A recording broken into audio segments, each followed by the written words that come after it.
Good evening, everybody. I just wanted to get on here right quick and share this message. I was going to do a totally different message today called Blank Pages, but instead, this message was something that came to mind for some reason, and I decided to share it with you guys. So bear with me because I just really put it together and jotted it down, right? And as y'all can see from the title, it's called A Night with My Father. Okay. I grew up in what I like to call an extreme yin yang household, right? So much so that when I was younger, I wrote a poem called As I Looked Through the Banisters of My Childhood Home, which went, As I looked through the banisters of my childhood home, it was so full of excitement and chaos. It was like being at the Superdome, right? And in this poem, I started it off by talking about all the good times, Christmas, seeing my pink Huffy and all that. And then it switched to the times that were not so good, right? Okay, so we know the song Good Times. We had good times, right? Keeping our head above water, making a way when we can, temporary laid off, good time, easy credit rip off, good time, my favorite part, scratching and surviving, good times, hanging in a child line, right? Ain't we lucky we got 'em? Good times, right? We all back then we had our times where we had good times, right? So sorry about that, y'all. I got a little carried away for a minute. But just like we had our good times, just know, even in my household, when things were good, it was really good. But when it was bad, it could be really, really bad. Almost unbelievably bad. More bad, it happened quite often. I'll say so like that, right? My father was a fireball preacher. And I tell you, I don't care what church we affiliated ourselves with back then, he could fill up a church. He could fill up a church now. I mean, he was good at it too. He even used to dip down and pop back up so fast you would think he was watching James Brown live, right? I'm telling you, he's a fireball preacher, and a lot of people loved him in there, and they used him because he definitely brought members and filled up churches. He was just that way, and he told the truth when he was preaching, right? But you better believe that as soon as we left that church, we was immediately going to make a pit stop at the local corner bar, right? And my father, he was always wild. Ever since he was young, he was wild. Wild, he liked his women, and he was always hanging in the streets and being around people. He loved people, though.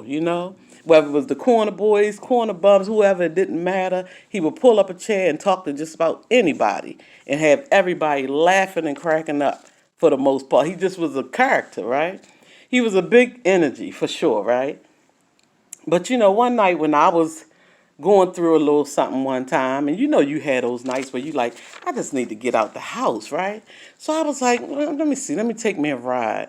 And then taking that ride, I decided to take a drive through my father's neighborhood in the city. And just as I figured, he was sitting outside on the front porch with his radio blaring and with his miniature bottle of vodka and a miniature grill burning with two steaks cooking on it, right?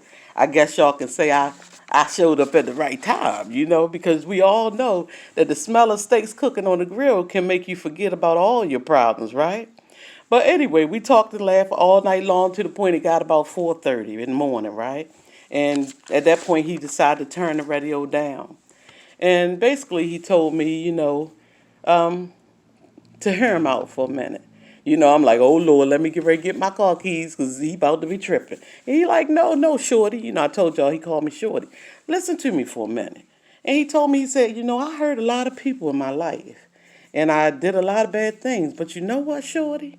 I just pray that when it's my time to go, God will forgive me. That's all. And I must say, when he left, he even had stopped drinking and all that before that happened, right? He had stopped drinking alcohol and stuff like that. Um, Now, in that moment, I must admit, my human side was like, oh, heck no, as I looked fixated for a moment, I'm like, no, I don't know now. Because in my mind, I'm thinking about everything I know for a fact that he had done. And I'm saying to myself, I don't know, Dad, you might just be going to hell. Because did so much stuff, but it was still it was weird because it was sort of like yin yang. He was a good man, but he everybody have their demons, right? Okay, but then what came to mind was this. Now I don't know what people believe or may not believe in, but the Bible speaks of Jesus hanging on the cross between two criminals, right? One was like basically saying like, you what you doing? You just hanging there. You ain't doing nothing. You say you supposed to be all this and that. Shoot, save us, do something. You know what I'm saying? And he got mad and begin to crucify him even along with the others. Like, you're no man of God, et cetera, right? But also, the other man that was on the other side of him, that was he decided he started to admit to his wrongdoings, right? And he began to confess and ask for forgiveness for the things which he had done. And it was said that he was forgiven. But can y'all believe that in those final hours, he was forgiven, right? Which brings me to some of the things, sometimes you even see preachers talking and stuff like that. And sometimes they can preach with such judgment and conviction in their voices, but yet lack compassion. And we all know that our whole world is lacking compassion right now, right? I mean, and sometimes in listening to them speak, it's like almost as if they popped right out of the womb and never did one single thing wrong, right? I said that to let y'all know that y'all know I said I was taking y'all on my journey with me, right?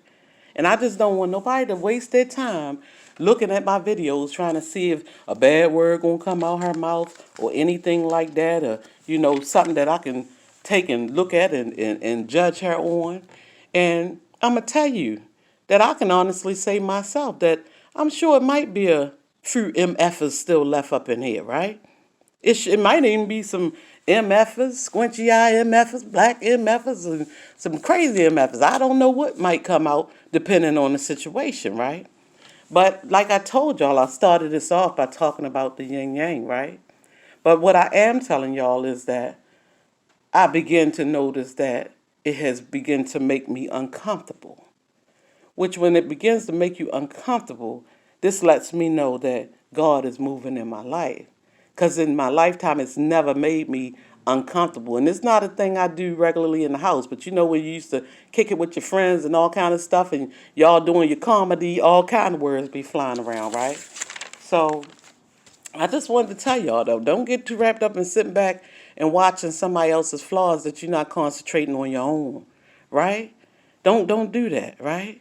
Okay? And I'm going to leave y'all with this song that I heard today. Just a little piece of it. But it's People Get Ready. There's a train a-coming. You don't need no baggage. Just get on board, right? So just like Big Greg, when he said, come on and be free with me, come on and get on board, right? And start getting this healing together and preparing our vessels, right? And that's all I wanted to say. I wanted to share that with y'all. This was not supposed to be the message today. The message actually supposed to be on narcissism. It supposed to be about blank pages. But can you imagine that in those last hours? That man, we can even relate that to narcissism. That man owned his own stuff. And he said, no, I know why I'm hanging here. The other one, he just wanted to get us down. You got all this power and begin to like mock Christ, Jesus and all that, right? And then you got the other one that say, hey, look, this is what we did. I know why I'm hanging up here. But this man beside me has done nothing wrong. You see what I'm saying? But he asked in that moment to be forgiven. See what I'm saying? So even in that moment, he was taking accountability for what he had done wrong, right? So we can also put that with narcissism. It's okay sometimes. You got to own what you do, and look how it came out for him. He got to go on, right? He got to go on and was forgiven. I'm not so sure what happened to that man, but he was set to be forgiven, right? But I love y'all, and that's all I'm going to say. I'm not going to keep these blank videos coming like that because I'm going to get back on here and present my whole self, and talk. And so y'all don't feel like y'all talking to my ceiling. But I just wanted to get that message out. That was not one plan for the day. I just jotted that down, and I figured I'd share that with y'all, because no matter what the case was, even in my father's life, when he was bringing the word, he was bringing it, and he was bringing flock in and everything, and people were coming to church and getting healed and different things like that. So God can use you. You see what I'm saying? No matter who you are, but you just have to be welcome into him and accepted and so on, right?